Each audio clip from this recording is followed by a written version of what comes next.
On May 10, 2026, the Prime Minister of India addressed the nation.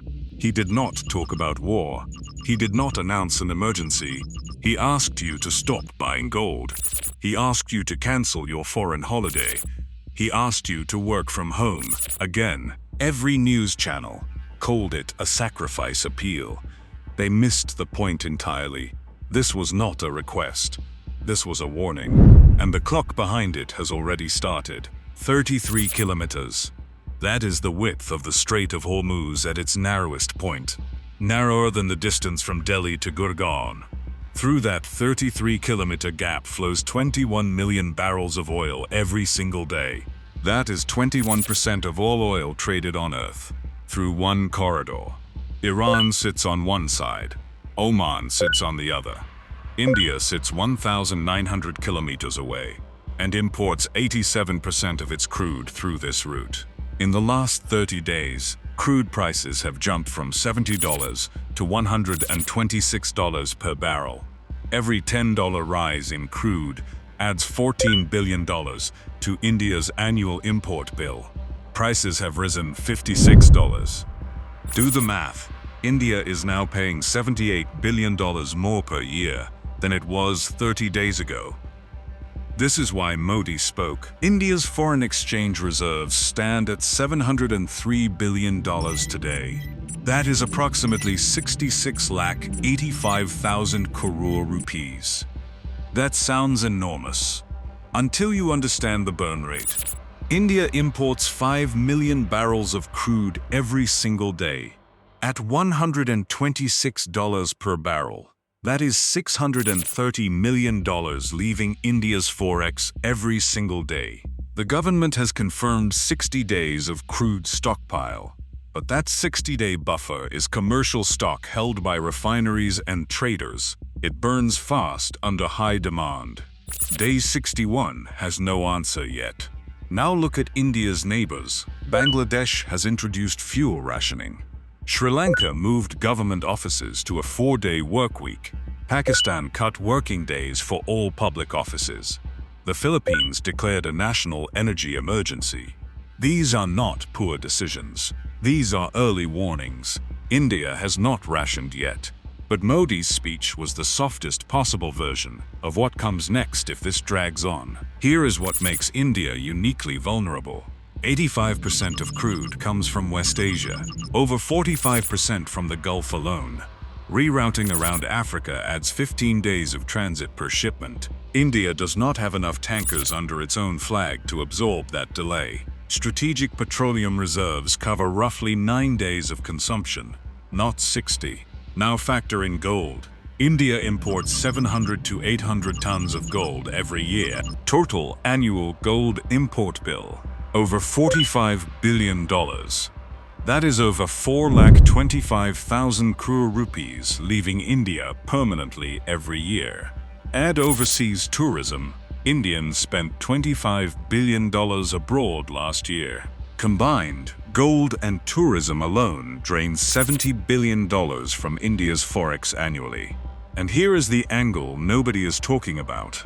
The rupee itself is collapsing under this pressure. In 2000, $1 cost 47 rupees. In 2020, $1 cost 75 rupees. Today, $1 costs 95 rupees, 31 paise. The highest rate ever recorded in Indian history. Every time the rupee falls, crude becomes more expensive even if global prices stay flat. Rising global oil prices. Falling rupee.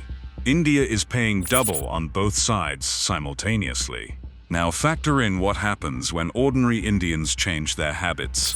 India burns approximately 100 million liters of petrol daily on road transport alone. Remember 2020, when India locked down, fuel consumption collapsed by nearly 60% in a single month.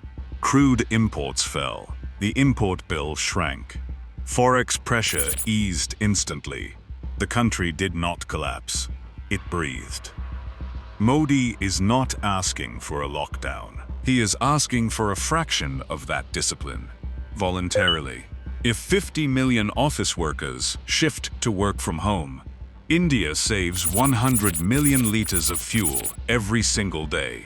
Reduced unnecessary travel, metro use, cutting weekend road trips, billions more saved annually.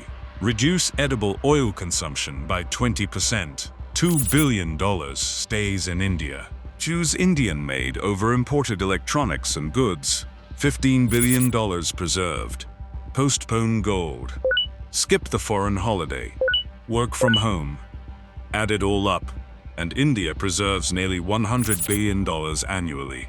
That is nearly 950,000 crore rupees.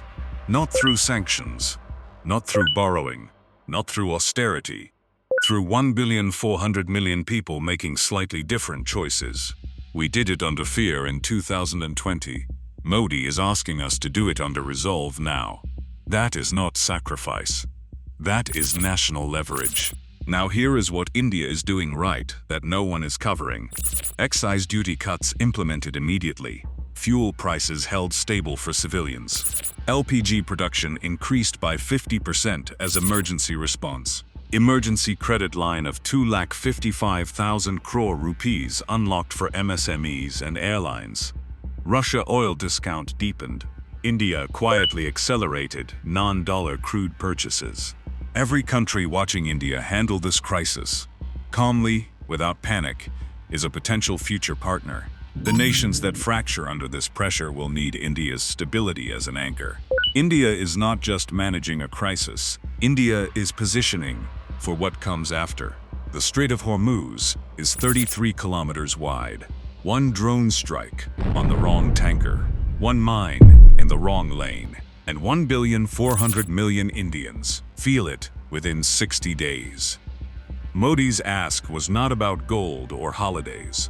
It was about buying India time to maneuver, without declaring an emergency, without causing panic, without showing weakness.